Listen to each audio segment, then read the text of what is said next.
आज बाबा साहब की प्रतिमा संसद भवन में पुनः स्थापित करने हेतु जो ये कार्यक्रम आयोजित किया गया है, इस कार्यक्रम के आयोजक साथी, सम्मानित मंच और मेरे सामने बैठे हुए सभी बुद्धिजीवी साथियों, अपनी बात शुरू करने से पहले सभी महापुरुषों को नमन करने के बाद आपके बीच में जयप्रकाश सबसे पहले जय भीम का उद्घोष करता है। सम्मानित साथियों, 2 मिनट का समय मिला है, 2 मिनट में बात समाप्त करनी है। और जैसा कि हमारे साथी बता रहे हैं, प्रतिमा को रात को अंधेरे में निकाला गया, रात में ये काम किया गया, इसका मतलब चोरी से किया गया।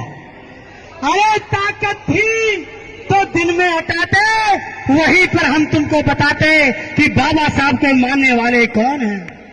सम्मानित साथियों, हमारे बीच में बाबा साहब बोल करके गए कि ये संविधान मैंने बड़ी मुश्किल से इस देश की सामाजिक व्यवस्था के विरोध में आकर के ये संविधान लिखा है। पूरी दुनिया में उस देश की सामाजिक व्यवस्था का विरोध करते हुए कहीं पर भी कोई संविधान नहीं लिखा गया।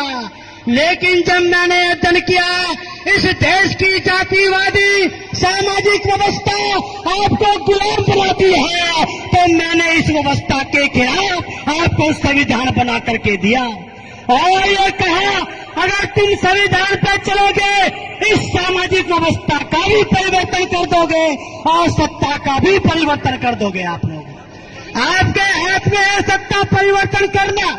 मेरे सम्मानित साथियों, बाबा साहब ने कहा, अम्बेडकर को दबाने का प्रयास मत करना। विरोधी लोगों, अम्बेडकर को दबाने का प्रयास मत करना। अगर अम्बेडकर को दबाने का प्रयास किया तो ये अम्बेडकर जमीन में से अंकुरित होकर के निकलेगा और अपने जैसे लाखों अम्बेडकर पैदा करेगा। ये बाबा साहब ने कहा। निकले साहब काशीराम जैसे नए अम्बेडकर पैदा हुए, जिन्होंने उनकी चूल को हिलाने का काम किया। हमारे साहब काशीराम ने उनकी चूल को हिलाने का काम किया।